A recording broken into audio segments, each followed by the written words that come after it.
taking Bible. It's completely different. It's just good news. It gives life. Before I was taking life, now I'm giving hope and life. So when he said Allahu Akbar, I just closed my eyes and I said, it is done. I don't know how long time I was just waiting, crying, and I was praying. And one man from crowd, he came to me and he pushed me and he said, "Hey man, run! Look, his gun is not working." And I saw he was trying, and his AK-47 stopped. His jam, first bullet jam. You know, AK-47 never stop. I used AK-47 during my jihad training, even not single time to stop. But AK-47 is not bigger than my God. And I came in the front side and there was a big cross.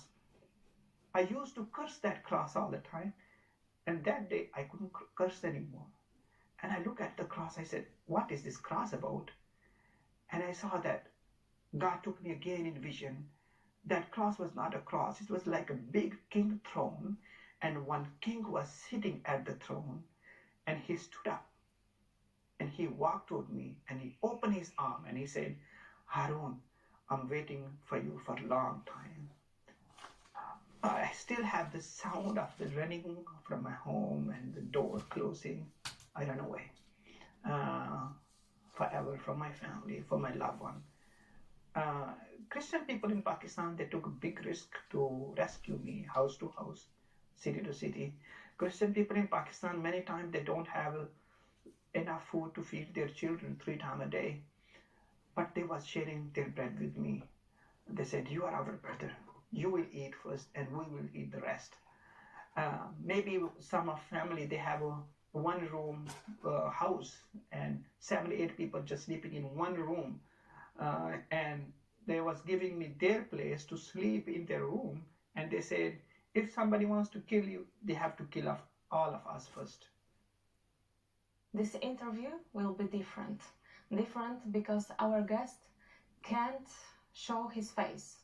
He can't show his face because he has a death sentence in Pakistan and he's followed by murders all the time. So his life is signed with a lot of persecution and suffer.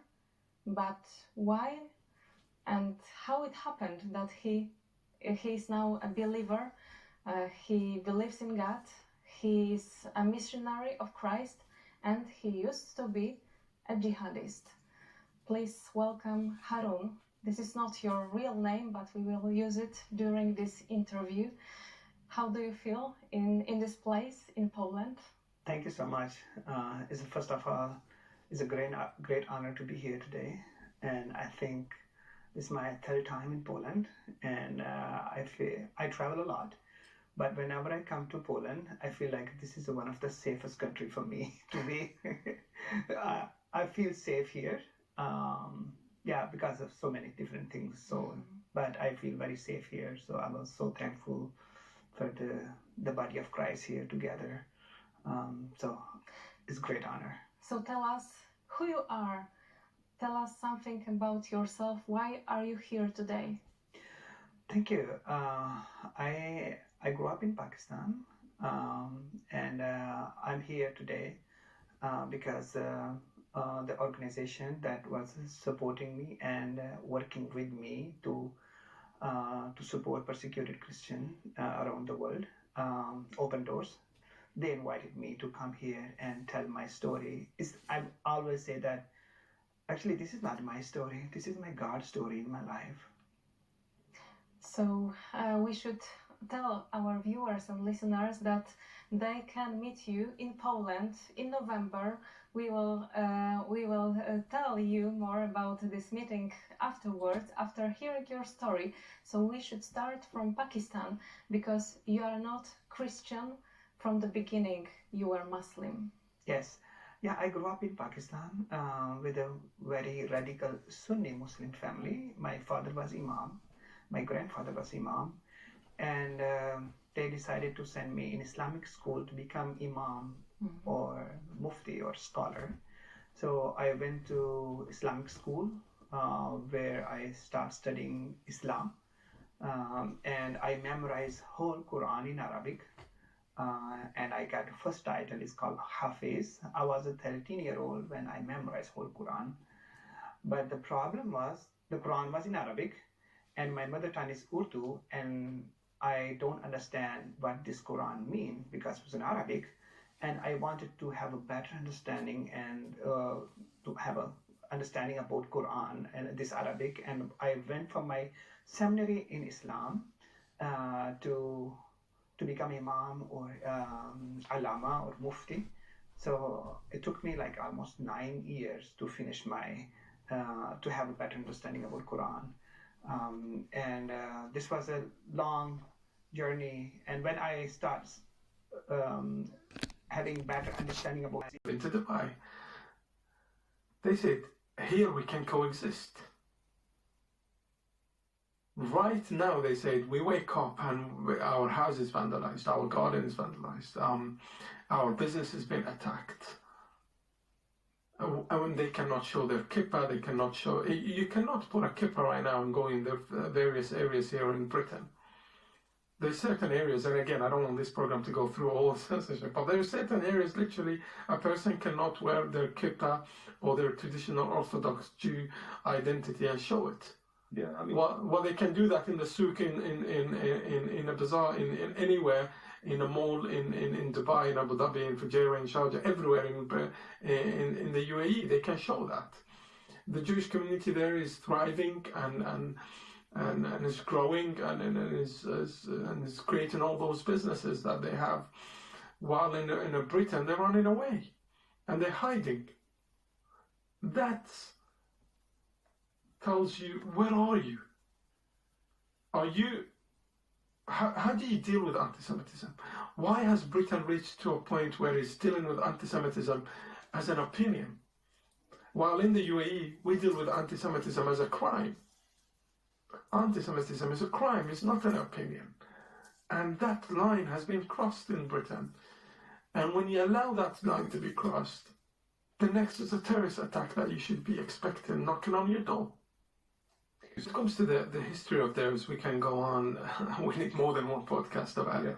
Yeah. But Cengiz explained it very, very well. And when it came to the Muslim Brotherhood, how if you become a Muslim or a member of the Muslim Brotherhood, you're more likely to be radicalized. And if you're radicalized, you're more likely to commit a terrorist attack. In their history, they have done so. Yes, they started in Egypt. Yes, they want, literally, the Islamic, it's like the ISIS, but the political version of ISIS. You know, ISIS right now, or Al-Qaeda, need a political version. The Muslim Brotherhood are the political version of Al-Qaeda. Hamas is the armed forces of the Muslim Brotherhood. Literally, this is in their manifest. So Muslim Brotherhoods are the political spokesperson, let's say, of all those armed forces, of radical groups. A person that exposes himself and kill others, he needs a politician to defend him. That's a Muslim Brotherhood. He needs a scholar to be in the mosque and speaks, defending his crime. That's a Muslim Brotherhood. When someone goes and again, as I said earlier, kidnapping an 8-month-old baby, kafir, he needs someone to defend him. That lawyer of his was the Muslim Brotherhood. They justify the crime of all the radical groups. Now, their idea is dismantling all the Muslim countries and creating their own Khilafah. And the Khilafah is not just in the Muslim world, but also all over the West. That's like a caliphate. Caliphate, yes. And their caliphate, or the Islamic State that they want, they believe that it's, and they have a plan for that, a strategy for that. They believe it's dismantling the Western civilization and society. It goes through steps.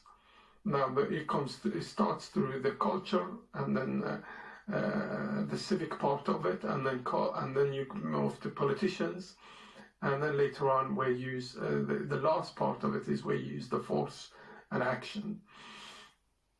One point or another, they have used the same thing. And I give an example. In Gaza, for example, they started, the founder of Hamas, he started literally with building charity.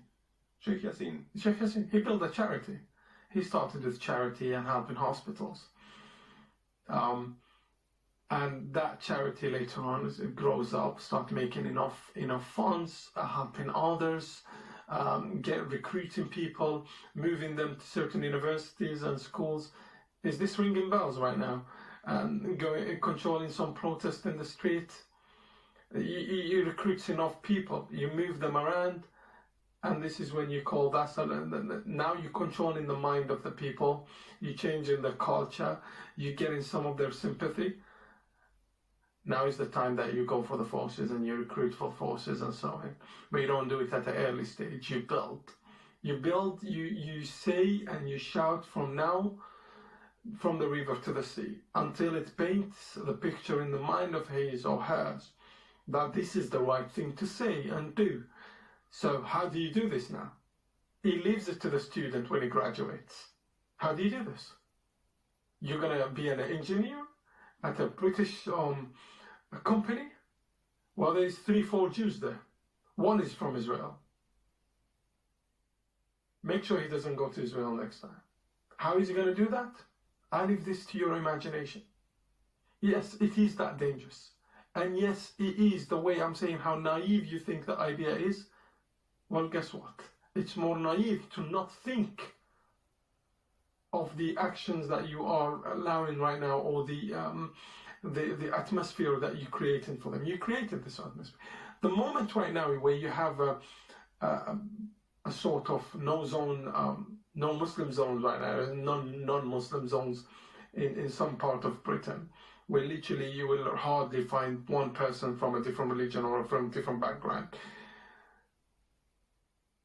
This is the time that you should start questioning. It's like, what's happening next? What's going to happen next? What's going to happen next is what you witness right now. Millionaires are leaving Britain. And British people from various backgrounds are leaving Britain. Why? Or leaving various countries. Why? Because it's no longer safe. This used to be heaven. I used to come here to holiday. Right now I cannot. I'm sorry. It tells me there is signs, there's signs outside that says, don't wear this, don't have this, don't. It's like, serious? We're not in a third world country. And this is the Britain that is not even in the Abrahamic Accord. Why? It should have been Britain in the Abrahamic Accord. This is Britain that the Middle East known and it's been there. And we can connect to. It wasn't there in the United States of America. And why hasn't Britain been involved? Not in the peace, not in the protection of its own interest. It was UAE protecting British citizens from being attacked from those drones who were living in the UAE. They were protected. While Starmer's government at that point, and I'm sorry to say that, he was sending them an airplane to come up with, but they had to fill a form that he was asking them how much you get for taxation. At the moment that he wanted to get them to Britain, he still wanted to know how much they earn. Oh, to when it was evacuation. Evacuation, yeah. Which is about tax. Yeah, that's kind of... In evacuation moment, you're asking for tax. I mean, well, they use the money. Okay, so I mean, this is really quite bleak. I mean, to see it through the eyes of somebody such as yourself, reflecting back on us, and particularly when you think about how silent the British Muslim community and British Gaza MPs have been about Islamism, jihadism against Jews, but not just against Jews, also against the Emirates and other allies. Total silence. In fact, support for the Islamic regime and through the Muslim Student Union, and there is a lot of Islamic student society and union in the universities. They create their own institute, and then they try to separate the Muslim student from the rest of the other student, making their own communities, their own contact, and then they feed them with their own propaganda, this is where the Muslim Brotherhood leaders, some of them are banned in the Middle East, and even their books is literally asking for jihadism, but it's been spread in British universities and mosques. and they start lecturing people about, for example, they justifying the 7th of October, the reaction to the 7th of October, and then you see a student that came to university to study ends up a student that wants to blow himself, or at least hate another citizen who's a Jew or a Christian, because right now they even see the Christians as alliances, as friends of the Jewish people, or anyone who thinks of peace and prosperity. If you see, they do not call for peace. They call for war and killing of others, or genocide of others, from the river to the sea, says it all. But that's aside. So they use the universities. They use the schools, the Saturday school. In Saturday school, children go to those Saturday schools. They've been taught about jihad. Like a madrasa? Madrasa, yes. It's called madrasa, or the Saturday school, because they use the weekend to get into the student, or what they have the after school ones, which starts about 5 p.m. upwards. Those 2 hours that we think is just a weekend, or just 2 hours. It radicalized people, and they radicalized people. In fact, go and check about those who did the 2005 bombing. They attend those madrasas, and they have attended those, and some of them they just and they later on joined ISIS. And if you go online right now and listen to all lectures, not skip through them, because it's very important, and also they use the Arabic as a language to censor sometimes and change the meaning and so on. But we are the Arabs, we know the Arab literature, and we know exactly what